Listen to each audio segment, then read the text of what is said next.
سيدنا محمد وعلى آله وأصحابه أجمعين۔ محترم حضرات، جمعیت علماء کے ورکر اور جمعیت علماء ہند کی آواز پر لاکھوں آدمی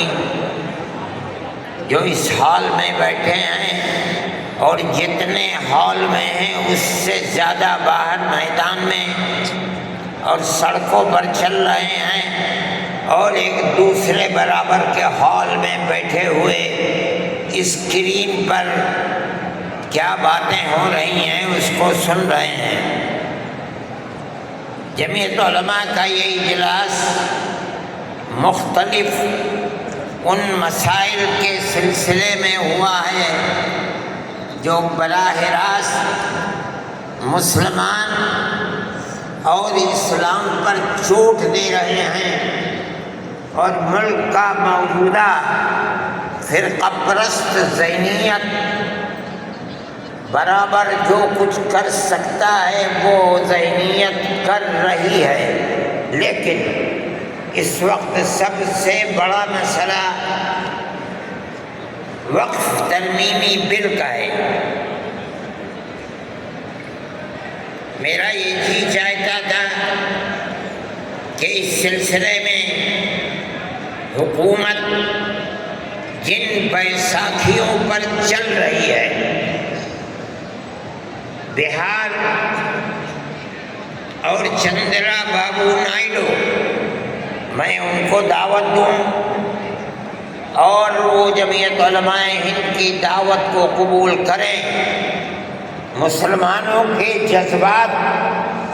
اس مسئلے سے کتنا جڑے ہوئے ہیں وہ اپنے بنگلوں میں، بالا خانوں میں اور اسمبلی کے ہالوں میں بیٹھ کر کبھی نہیں سمجھ سکتے۔ اگر وہ عبرت اور نصیحت لے سکتے ہیں تو آج مسلمانوں کا یہ جم غفیر انہیں بتا سکتا ہے کہ وقف ترمیمی بل اور جو حالات ملک میں پیش آ رہے ہیں، مسلمان کا دل و دماغ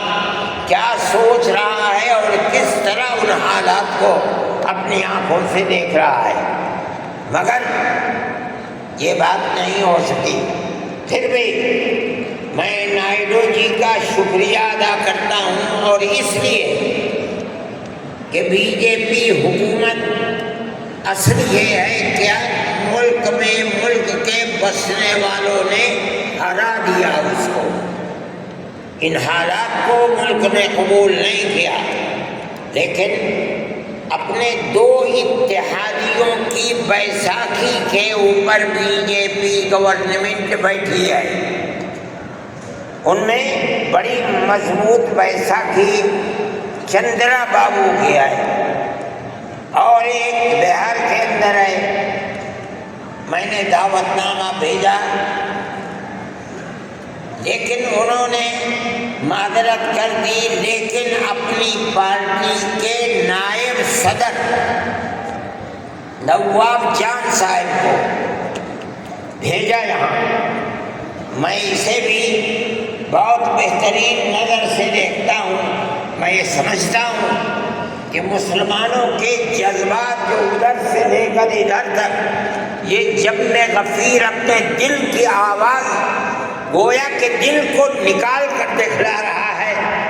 ترجمانی یہ جا کر کے کریں گے، اس لیے کہ جب تک ہمارا ماننا یہ ہے کہ اگر کوئی آگ لگتی ہے مسلمانوں کے جذبات پر، اگر وہ ترمیمی بل پر آگ لگتی ہے تو جو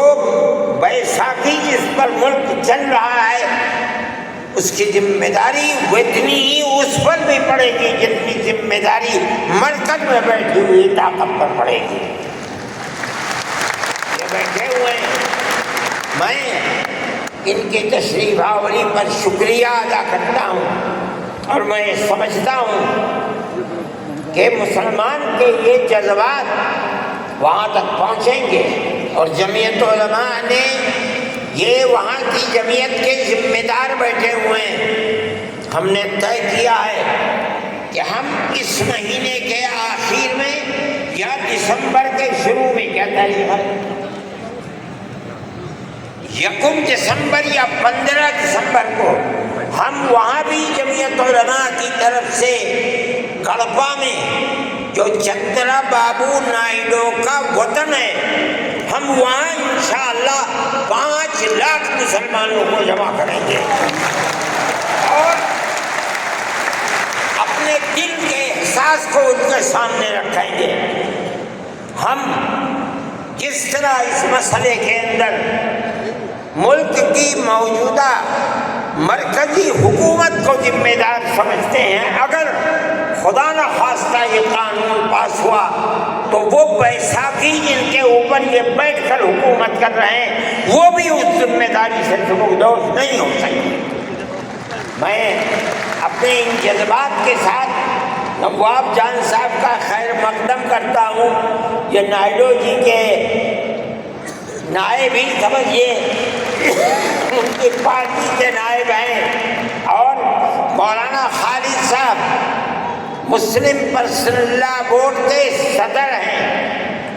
مولانا کا تعلق بھی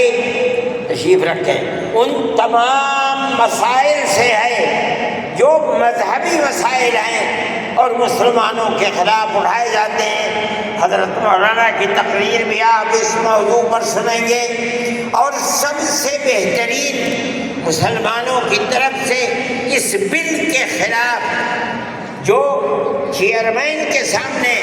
اور مجلس کے سامنے اس مدعا کو رکھنے والے ہیں وہ ہمارے ورکنگ کمیٹی کے ممبر اور سپریم کورٹ کے وکیل ہیں، وہ بھی آپ کے سامنے آئیں گے، اور میں ان سے یہ کہوں گا کہ وہ اس بل کے اندر کیا کیا وہ زہر پڑا ہوا ہے جو مستقبل کے اندر مسلمان کو نقصان پہنچائے گا۔ ایوبی صاحب، فضیل ایوبی صاحب، میں ان سے بھی کہوں گا کہ وہ آدھے گھنٹے کے اندر اپنی بات کو تمام لوگوں کے سامنے پیش کریں تاکہ یہ سمجھا جا سکے کہ اس بل کے اندر کیا زہر ملا ہوا ہے۔ اور حضرت مولانا بھی اس سلسلے میں بولیں گے۔ میں ایوب جان صاحب سے بھی کہوں گا کہ وہ بھی کچھ وقت نکالیں اور پروگرام کے اندر اپنے جذبات کو پیش کریں۔